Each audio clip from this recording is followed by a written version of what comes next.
Yo veo un 2026, pero espectacular desde todo punto de vista, o sea, todo. Está todo realmente alineado para que tengamos un 2026, un año como no tenemos desde hace décadas. Y eso debiera ser el comienzo de un cambio de ciclo. Entramos realmente en una nueva etapa. Como digo siempre, hay momentos en la historia en que la historia cambia y este es uno de esos momentos, yo no tengo ni la más mínima duda, así que soy súper optimista con las leyes. Creo que además de pasar van a tener un gran impacto, todas. Empiecen a hacer una fila para pedirle perdón a don Ricardo Caruso Lombardi.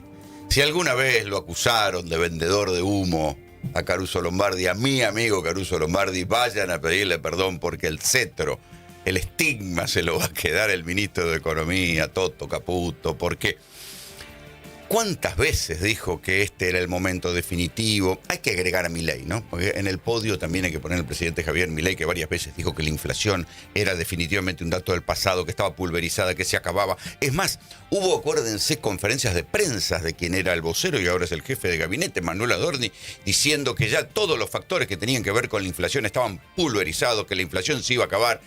Y otra vez tenemos ahí a Toto Caputo diciendo que después de la modificación por la cual ayer subió el dólar, en verdad, y ya sabemos que si el dólar sube, como los costos están dolarizados y como cada vez hay más importaciones en la Argentina, la inflación va a subir.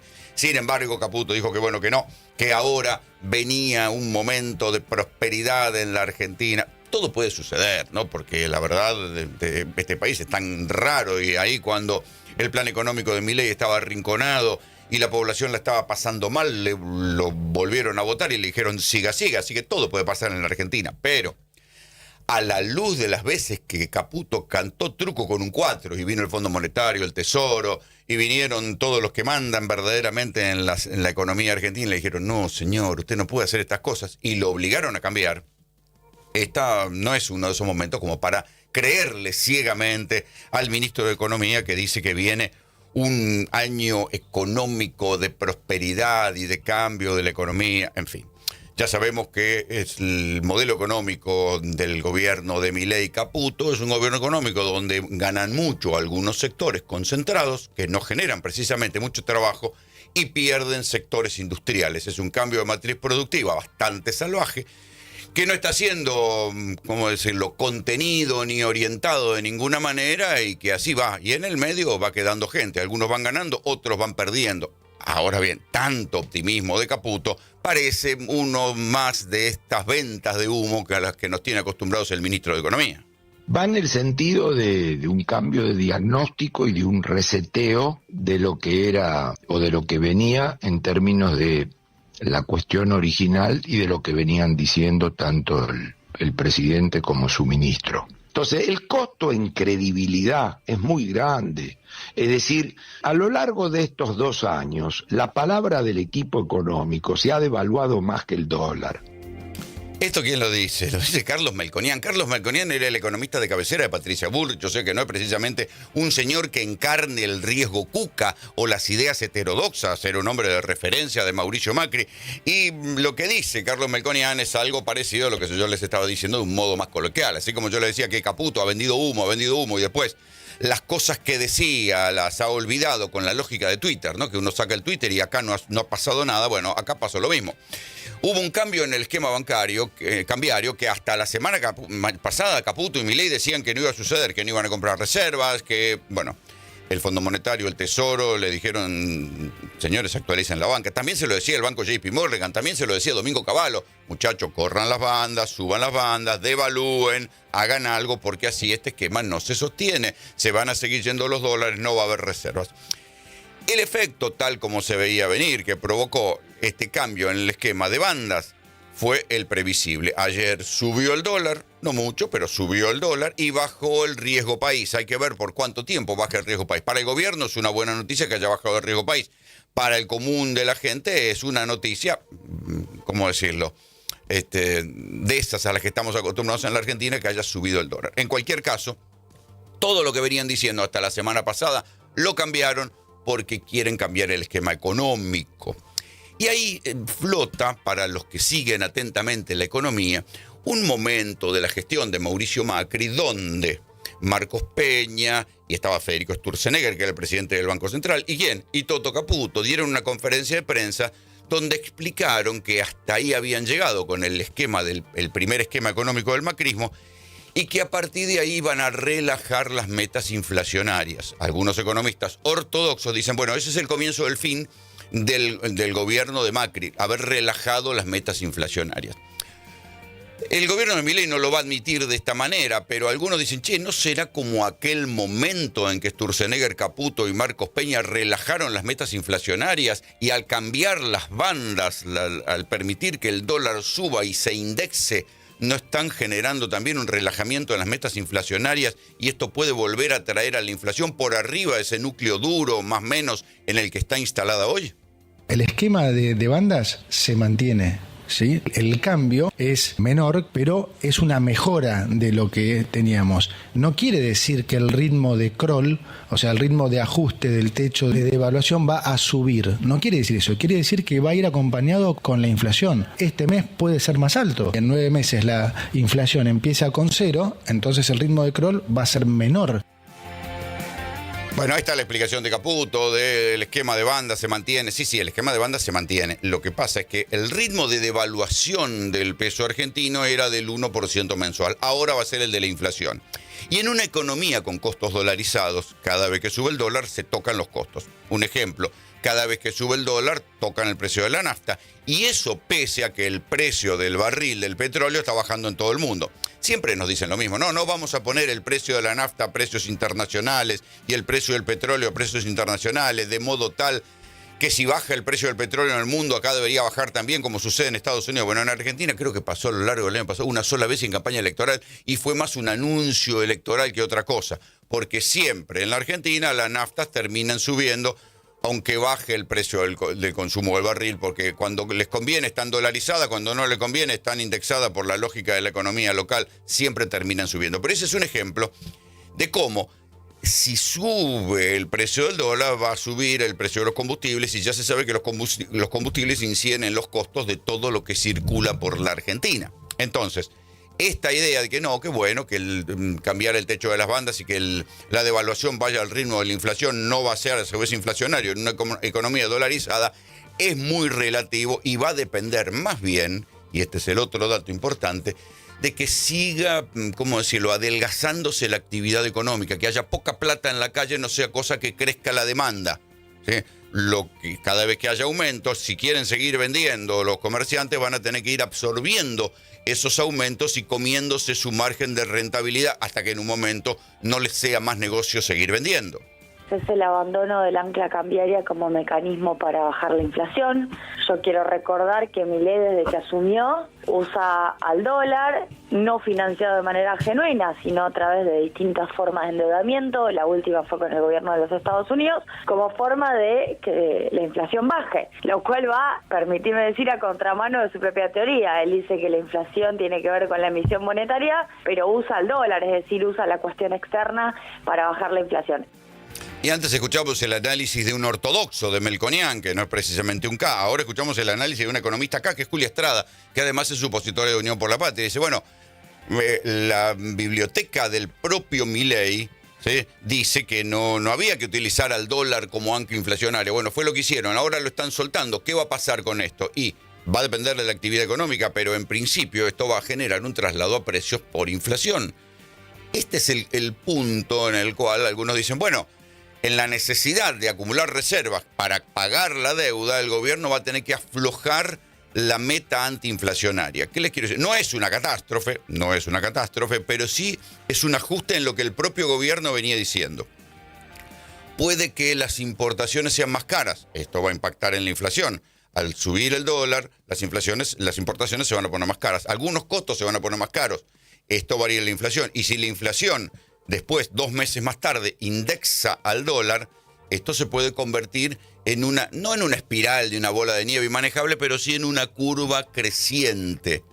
El dato para los que miran la economía, en lo que sucede hoy, las medidas económicas que se toman hoy, tienen efecto más adelante. Ese dato es que el gobierno, apretado por el FMI, apretado por el Tesoro, que le dijo, chicos, no hay más plata para que ustedes sigan emparchando y ganen elecciones. Ahora júntenla ustedes, la que tienen que pagar. Y el año que viene, mejor dicho, el 2026, sí, el año que viene, todavía no terminó hay que pagar, según se calcula, hacen falta 46.000 millones de dólares a lo largo de todo el año. Bueno, por supuesto, mucha parte de esa deuda se va a refinanciar, se va a patear para adelante, pero algo de plata van a tener que poner y no tienen los dólares. Entonces, van a dejar que el dólar suba para ver si pueden comprar esos dólares para pagar esa deuda que tienen. Lo primero que hay que entender es que la reforma es extremadamente positiva para todos, en el sentido de que ya la ministra Sandra Petovelo, cuando todo esto empezó a trabajarse, expresó su intención clara, y así se trabajó, de que no se toque un solo derecho esencial de los trabajadores. Es decir, esta es una reforma que va hacia adelante, no es una reforma que toca ningún derecho, ni para los que están ni para los nuevos. Sí, muy lindo, muy rico todo, no toca ningún derecho, pero esto es en el mundo de las declaraciones y en el mundo para tranquilizar a las buenas almas. Quien habla es el secretario de Trabajo, que es un nombre de Techín, que Techín puso adentro del gobierno de Milei, se llama Julio Cordero. Y en verdad, acá, por esto que, bueno, son declaraciones de buenas intenciones, y no, tranquilos, chicos, no va a pasar nada. Pero hace una semana Federico Sturzenegger, que fue el vocero, el portavoz en el Consejo de Mayo de todas las cosas que iban a hacer con la reforma laboral, dijo que la ley era retroactiva. Cordero está diciendo no se tocará ningún derecho esencial de los trabajadores. Y dice también que la ley va para adelante, que los derechos adquiridos se van a conservar. Ahí hay algo incompatible. Hay algo incompatible entre los propios funcionarios. Uno podrá decir, bueno, esto va a ser así, van a elegir la peor versión. No se sabe. Lo cierto es que ni entre ellos se ponen de acuerdo, porque un ministro dice la reforma va a ir para adelante y va a cambiar la relación en los contratos de trabajo. Se los traduzco. El caso que yo les cito siempre es el de las indemnizaciones. Si una persona tenía que cobrar una indemnización, no sé, de 500 pesos, ahora, con el nuevo recálculo, lo más factible es que termine cobrando una indemnización de 300 pesos, porque no se le van a tomar, si sale la ley tal como está prevista, y ya está previsto que haya mañana en el Senado dictamen y que se la discuta la semana que viene, porque el gobierno tiene los votos necesarios y está apurando para que la ley de la reforma laboral salga rapidito y sin demasiada discusión, porque para algo metieron tarotistas, influencers y gente en las listas libertarias, tipo que no entienden nada y van a levantar la mano diciéndole que sí a todos y si Milei te amamos. Bueno, no va a haber grandes cambios en la reforma porque tienen mayoría para imponerlo y la reforma va a salir. Entonces, cuando salga, este es el ejemplo. Una persona que viene contratada con la ley anterior y arranca la nueva ley y supongamos en junio lo despiden, ¿cómo le calculan la indemnización? ¿Cuánto va a cobrar? ¿500 o 300? Según Cordero va a cobrar 500, según Sturzenegger va a cobrar 300. Esta es la diferencia entre que la ley sea un comienzo hacia adelante o que influya retroactivamente en las relaciones de trabajo. Todo eso después va a quedar a interpretación de los legisladores, de lo que escriban en los artículos, de la reglamentación de la ley y en última instancia de la justicia laboral. Hoy estuvimos en labor parlamentaria y hemos decidido la conformación de las 4 comisiones que van a trabajar sobre 2 leyes, la ley de modernización laboral, que arranca el día de mañana, y también la ley de determinación de las zonas de glaciares, que también arranca el día de mañana. Son 4 comisiones, así que vamos a trabajar toda esta semana, los días que hagan falta, para tener la discusión. Va a haber invitados y vamos a trabajar en la semana para que el viernes podamos ya tener el dictamen y el día 26 hacer la sesión. El día 26 hacer la sesión, o sea que cuando se vaya Papá Noel va a caer la discusión de la reforma laboral. Y quien habla es Patricia Bullrich. Y fíjense que ella está diciendo, bueno, estamos buscando dictamen de la reforma laboral y de la ley de glaciares. Y ahí se ve que entre los apoyos que está logrando tanto la reforma laboral como el presupuesto, una en Senado y otra en diputados, están los gobernadores de provincias básicamente mineras más Misiones. A esos gobernadores les llegó dinero de los adelantos del Tesoro Nacional. A Catamarca, a Tucumán y a Misiones. Son gobernadores, ¿cómo decirlo?, En algunos casos Tucumán y Catamarca son gobernadores con el sello del justicialismo, aunque sus frentes se llamen de otra manera.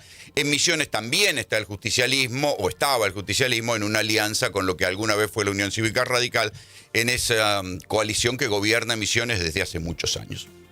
Entonces, esas provincias, o los senadores de esas provincias son los que están apoyando el dictamen de reforma laboral, y los que en diputados están apoyando, y firmaron, de hecho, aunque en disidencia algunos, el dictamen de presupuesto. Y por eso Bullrich dice la reforma laboral y la ley de glaciares. La ley de glaciares es algo que le interesa a las provincias mineras, que a su vez están negociando ahora más con empresas norteamericanas que con empresas australianas o en empresas chinas para avanzar en explotaciones mineras sobre las cuales ya están hechos los estudios geológicos sobre las cosas que puede haber en la cordillera. Esto después cada cual opinará sobre si hay que priorizar la minería que traiga divisas o hay que priorizar el medio ambiente que cuide los glaciares y que cuide el agua. Hay un debate en las provincias. En Mendoza se acaba de aprobar una ley pro minería que genera pánico en algunos sectores que viven del agua en Mendoza porque dicen el agua va a bajar contaminada. Es un debate abierto. En San Juan no pasó gran cosa. Se siguieron explotando los viñedos. En Mendoza, a partir de la experiencia de San Juan, dicen, che, si en San Juan no pasó gran cosa, ¿por qué nosotros nos quedamos sin minería que nos traería y nos equilibraría las cuentas fiscales justo en un momento en el cual ni las bodegas, ni el turismo, ni las frutas están caminando producto del boom de las importaciones y el dólar barato?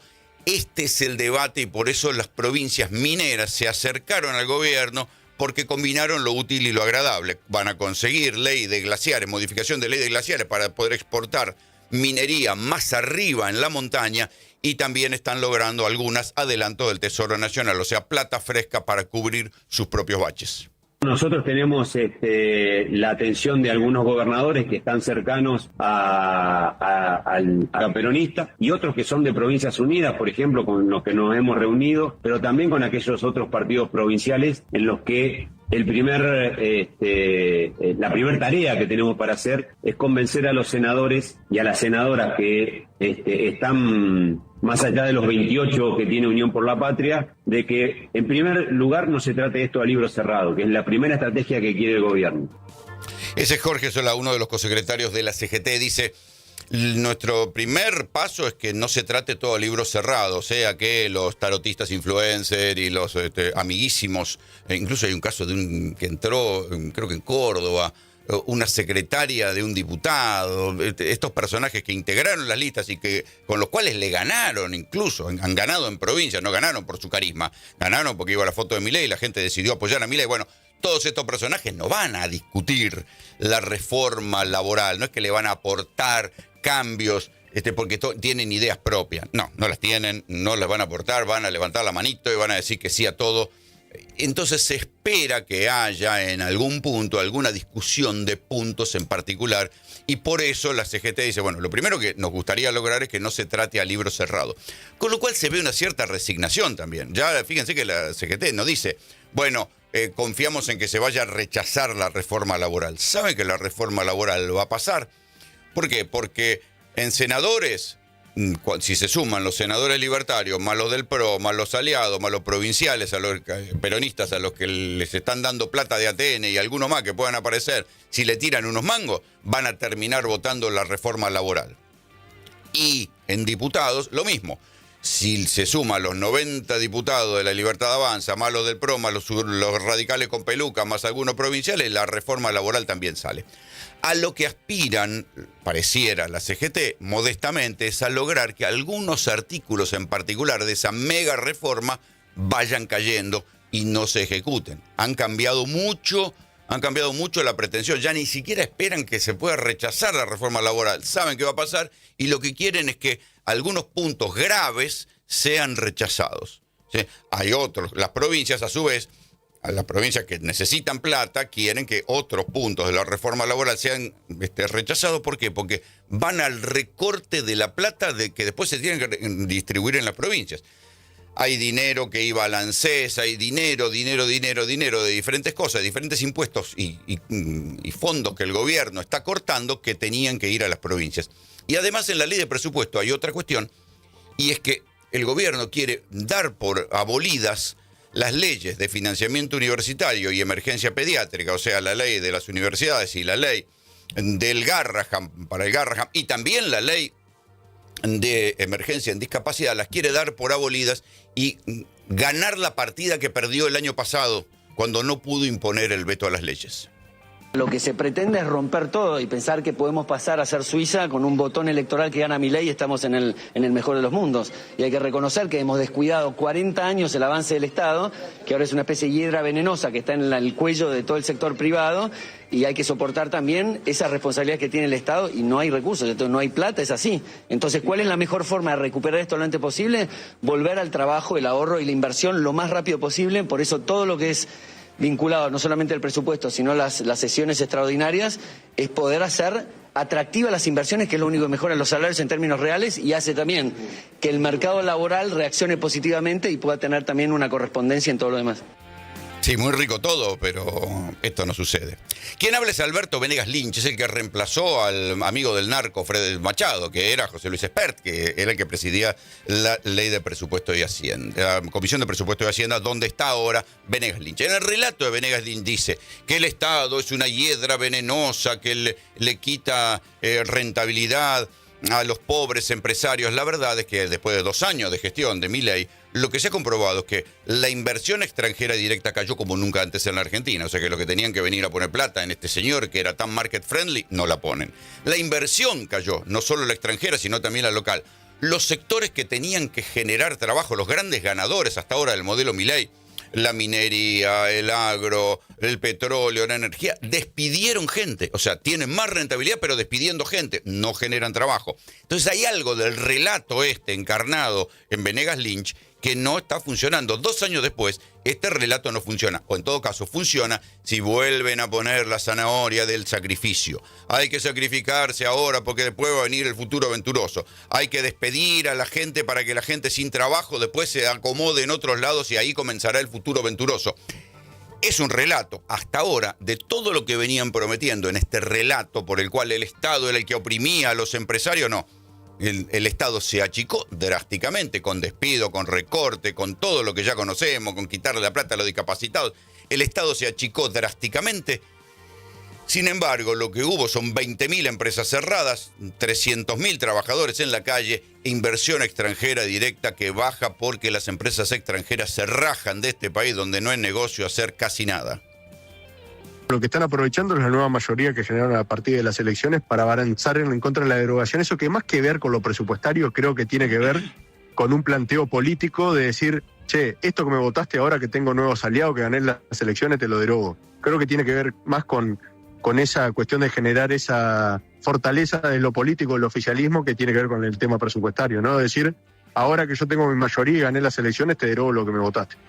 Y eso es lo que está pasando. Guillermo Michel es diputado nacional por Entre Ríos, acaba de asumir, fue un hombre que era el 2 del Ministerio de Economía en los tiempos de Sergio Massa, ahora es diputado. Y claro, son de los que tienen que analizar esas cosas incomprensibles que a nosotros los periodistas nos rompe los huevos analizar, que es la letra chica de los presupuestos cuando dice, derogas el artículo tal de la ley tanto y no te dicen de qué se trata. Bueno, son los diputados los que tienen que ir ítem por ítem, bueno. Y entonces en uno de esos ítems, porque el presupuesto, igual que la ley laboral, es un mamotreto que por suerte para eso se le paga a los diputados, para que estudien qué es lo que propone el gobierno modificar. Guillermo Michel encontró que están aprovechando, o sea, que están derogando así de un plumazo las leyes de discapacidad y financiamiento universitarios. Esto que yo les decía antes. Todo lo que se peleó para que haya un aumento en discapacidad, ¿qué hizo el gobierno? Lo postergó hasta marzo. No puso la plata. Dijo, bueno, a esos tipos a los que habría que cuidar, pues digo, no, nosotros lo decimos así como un enunciado al pasar. A esa gente que son los terapeutas de los discapacitados, los que transportan a los pibes para que vayan a la rehabilitación, a esos tipos que habría que cuidarlo como si fueran sagrados, porque son ángeles que cuidan a pibes y gente que está en situación de discapacidad, acá en la Argentina se los mea, ¿sí? Y les cortan el sueldo y además los estafaron, porque cuando el Congreso sancionó una ley por abrumadora mayoría en emergencia en discapacidad, el gobierno la vetó. Cuando volvió, el Parlamento la logró imponer, se lograron los 2/3 en ambas cámaras. El Parlamento le dijo al gobierno, no sea asqueroso, no vete esta ley contra los discapacitados, no sea animal. Y el gobierno, ¿qué vuelve a hacer? A la misma animalada, Ahora que tienen más poder, que tienen más diputados, que tienen más senadores, ese aumento que le habían dicho a los prestadores en discapacidad que se lo iban a dar en marzo, no se lo van a dar, se lo quieren cortar. Hay que ver si pasa, seguramente va a pasar, porque ahora son mayoría. En el Parlamento, ¿quién sabe qué?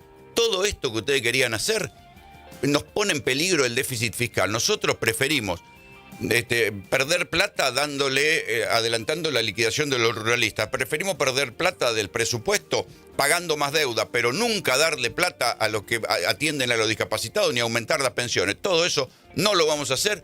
Y entonces todo eso que los prestadores en discapacidad pensaban que iban a empezar a cobrar en marzo, no lo van a cobrar porque si le derogan la ley de emergencia en discapacidad. Otro tanto con las universidades. Lo de las universidades es más previsible porque en su cabeza Milei y los muchachos de la Fundación Faro ven que en las universidades, todas las universidades son un nido de zurdos. No importa si son biólogos, médicos, matemáticos, son todos zurdos.